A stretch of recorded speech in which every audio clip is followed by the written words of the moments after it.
सगळे म्हणतात, तू इतकी शांत का झालीस?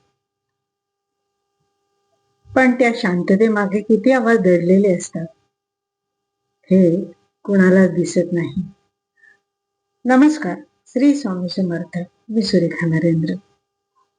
आजचा विषय खूप शांत आहे, पण त्या शांततेमध्ये खूप आवाज दडलेला आहे.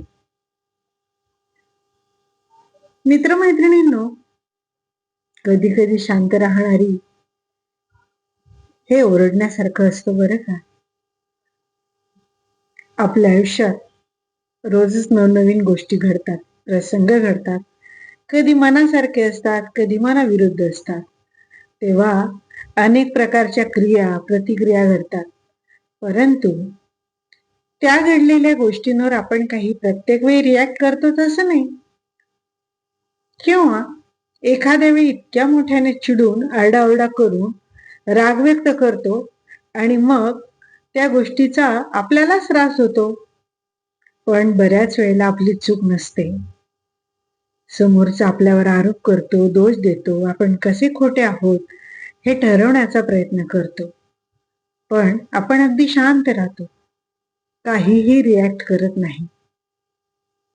मग अशा वेळी आपल्याला जास्त त्रास होतो आणि शांत राहिल्यामुळे आतून तुटत जातो, बोलणं बंद करतो, पूर्वीसारखं बोलत नाही, हसत नाही, मन मोकळं करत नाही. आणि आपला हा बदल समोरच्याला जाणवतो. तो लगेच आपल्याला बोलतो, किती बदललाय हा. पण ह्या बदलामागे वेदना असतात हे आपण समजून घेत नाही. कारण प्रत्येक जखम दिसतेच असं नाही. काही जखमा मनात कायमच्या कोरल्या जातात, शांततेच्या रूपाने बाहेर येतात. कधी कधी माणूस बोलून थकत नाही, तर समजावून सांगून थकतो. त्याला एका क्षणाला वाटायला लागतं, आता बोलून काही उपयोग नाही, आणि मग तो शांत राहायला शिकतो. पण ही शांतता साधी नसते. त्या शांततेमध्ये न बोललेले शब्द असतात, दाबलेले अश्रू असतात आणि खूप साऱ्या अपेक्षाभंगाचं ओझं असतं. आपण बाहेरून नॉर्मल दिसतो, पण आतून किती काही चालू असतं हे फक्त आपल्यालाच माहित असतं. कधी कधी आपण इतके हर्ट होतो की काय घडलं हे सांगण्याचीही इच्छा राहत नाही.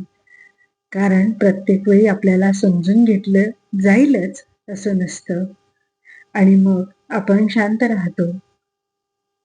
पण लक्षात ठेवा, शांत राहणारा माणूस मजबूत असतो असं नाही बरं का. कधी कधी तो फक्त खूप थकलेला असतो. लोक म्हणतात बोललं पाहिजे, मन मोकळं केलं पाहिजे. हो, खरं आहे. पण बोलायला प्रत्येकालाच योग्य माणूस, योग्य संधी मिळेलच असं नाही ना. ज्याच्या समोर आपण मन मोकळं करू शकतो,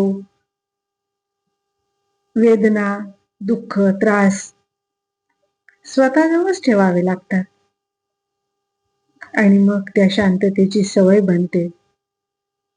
पण इथे एक गोष्ट महत्वाची आहे. खूप काळ साठून राहिलेल्या गोष्टी आपल्यालाच त्रासदायक असतात. म्हणूनच स्वतःच्या मनाच्या वेदना ऐका, स्वतःच्या भावना इग्नोर करू नका. स्वतःशी बोला, रडा. आपल्या दुःखाला साठवून ठेवलेल्या भावनांना वाट मोकळी करून द्या. पण शांततेचं हरवून जाऊ नका. तुमच्या भावना महत्वाच्या आहेत. त्या तुमच्या व्यक्तिमत्वाचा अंग आहेत. तुमच्या वेदना खऱ्या आहेत. बऱ्याच वेळेला आपण स्ट्रॉंग दिसण्यासाठी शांत राहतो, पण आपली स्ट्रेंथ काय असते माहिती आहे का? आपल्या स्वतःच्या भावना जशा आहेत तशा स्वीकारणं आणि मान्य करणं.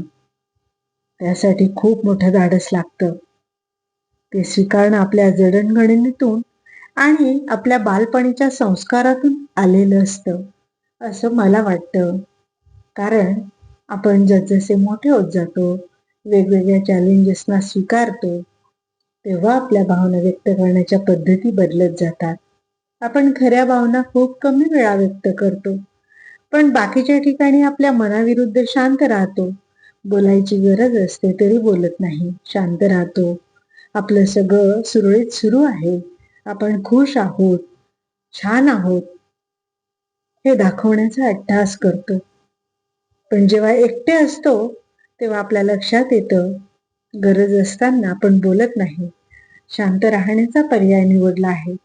म्हणून मित्रमैत्रिणींनो, तुम्हाला एकच विनंती आहे,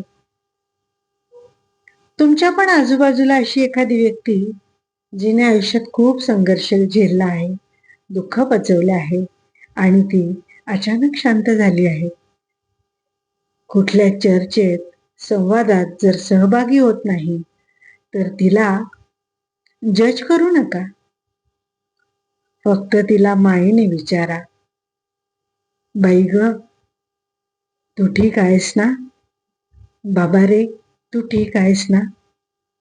हा साधा प्रश्नही त्या व्यक्तीसाठी खूप मोठा आधार असू शकतो बरे का. आणि तुम्ही जर अशा शांततेतून जात असाल तर एक गोष्ट लक्षात ठेवा, तुम्ही एकटे नाही आहात. आणि ही अवस्था तुमची कायमची नाहीये. स्वतःला वेळ द्या, मनातल्या भावना ओळखा, आजूबाजूच्या संस्कार सकारात्मक आणि आनंदी लोकांकडे बघा. त्यांच्या अनुभवातून आनंद, सुख, शांतता शोधा. कधी कधी शांतता ही ओरडण्यासारखीच असते. फरक इतकाच, तो आवाज जो असतो तो बाहेरून ऐकू येत नाही, तो आपल्या मनाला ऐकू येतो.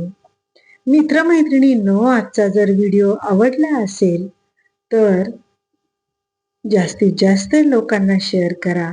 चॅनलवर अजून कोणी नवीन असतील तर चॅनलला सबस्क्राईब करा, लाईक करा आणि या व्हिडिओमधून बघितल्यानंतर स्वतःच्या मनाला काय वाटलं, काय प्रश्न निर्माण झाले आणि हा व्हिडिओ बघितल्यानंतर या प्रश्नांचं खरंच उत्तर मिळालं का, हे कमेंटमध्ये लिहायला विसरू नका.